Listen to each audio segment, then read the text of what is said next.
know, everybody likes to see a blimp. It's just so big, you can't miss it. It's so unique to watch, and they're not even a national icon, but a world icon. Folks all over the world know the Goodyear blimp. It's such a unique piece of aviation history. It's such a small niche of aviation that I didn't even realize that this job existed really until I found it. It's always challenging and it's super fun. Yeah, you know, it's all I want to do the rest of my career.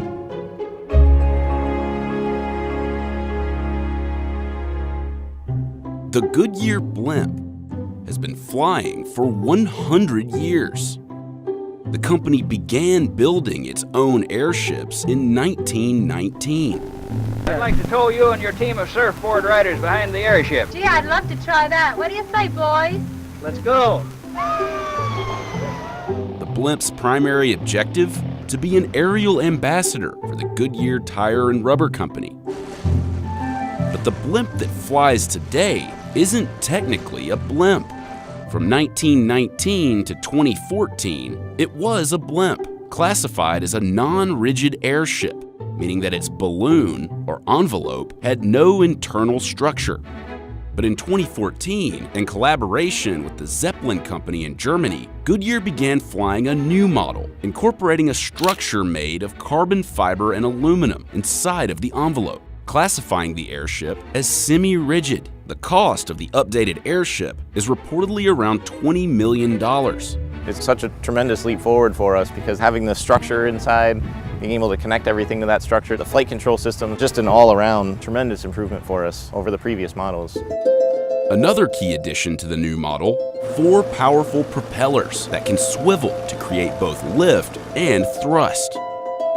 So if you point them straight up towards the sky, they hold you up like a helicopter, and if you point them forward, they pull you along like an airplane, and infinitely adjustable anywhere in between there. And an especially welcome addition to the updated blimp, a lavatory, which the previous models did not have. Even though it's no longer technically a blimp, don't worry. The company isn't going to refer to it as the Goodyear semi-rigid airship. It's going to remain known as the Goodyear blimp. I'm Jeff Capek. I'm the chief pilot here at the Goodyear Pompano Beach Airship Base. I learned how to fly the same way everybody does here. We hire pilots that are already fixed wing or helicopter pilots, and then we train them in-house to fly airships. It could take anywhere from 6 months to maybe a little over a year to teach a pilot how to fly an airship. Well, everybody's got a little different path, but my story is a little bit unique in that I started as a contractor for Goodyear, working mostly cutting grass at the hangar. I have a picture of me when I was 7 years old looking in the blimp at some place that it parked near where I lived at the time. It was just such a cool, unique experience, you know, and one that you remember for forever. And then to come back and get the opportunity to fly them later in life was really cool. We joined the crew of the Goodyear blimp on a Friday morning at the blimp base in Pompano Beach, Florida, about 40 miles north of Miami. The blimp and its crew of 20 were preparing to travel over 200 miles north to Daytona to provide aerial coverage for NASCAR at the Daytona International Speedway.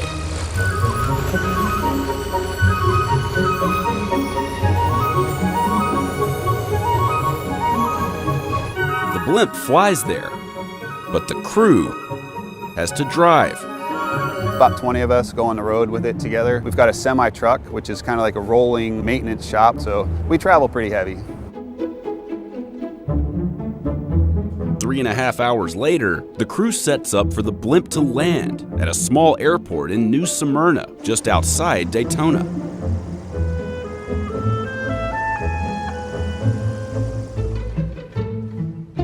The crew loads the gondola with extra ballast to keep it grounded. That's because the blimp is easily moved by the wind. And because of this, it needs a big parking spot. We really need a pretty big spot to park this thing because it does have to be able to spin 360 degrees. And the airship itself is almost 250 feet long, so we need a minimum of a 500-foot clear circle because it'll go around in circles all night long. After landing, the ground crew connects the nose of the blimp to a mast. On the top of the mast, there's a cup up there which receives a nose probe in the nose of the ship. So that probe fits into the cup in the top of the mast and it locks it in there, which holds the ship on the ground when we're not flying it.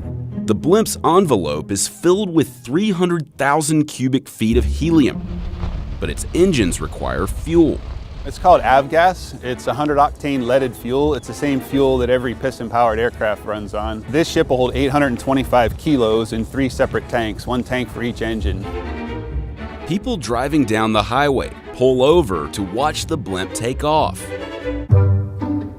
But it wasn't just people that were interested in getting a closer look at the blimp.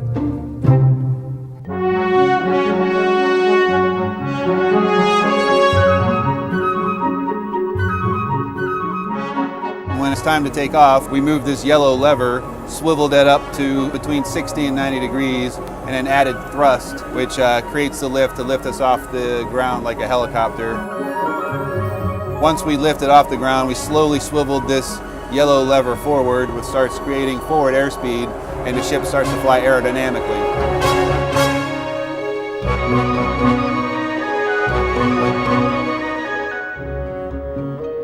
The flight from New Smyrna to the Daytona Speedway takes about 20 minutes.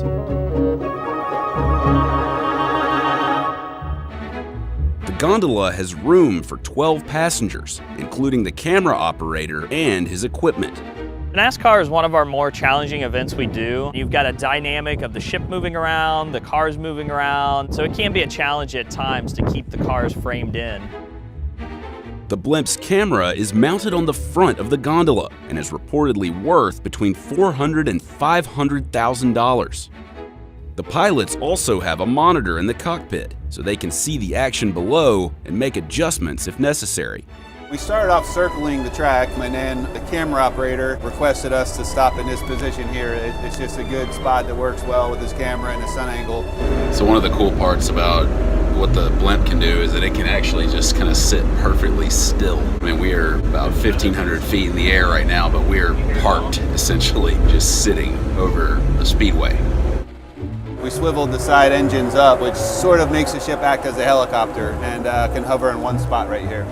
The max altitude technically for this blimp is 10,000 feet. I doubt we'll ever go that high though. We normally stay around 1,000 to 2,000 feet. We like to be nice and low where people can see us. After around 5 hours in the sky, it was time to head home.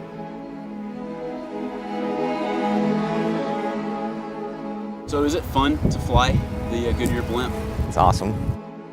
Feeling like you're flying a boat around in the sky with the technology and capability in this one is so much fun to fly.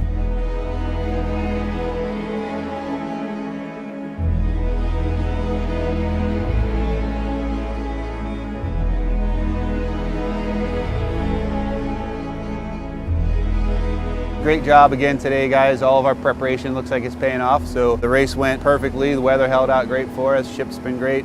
And we finished a little bit earlier than we thought we would. So good for us. All right, have a good night. See you guys later. Re-break.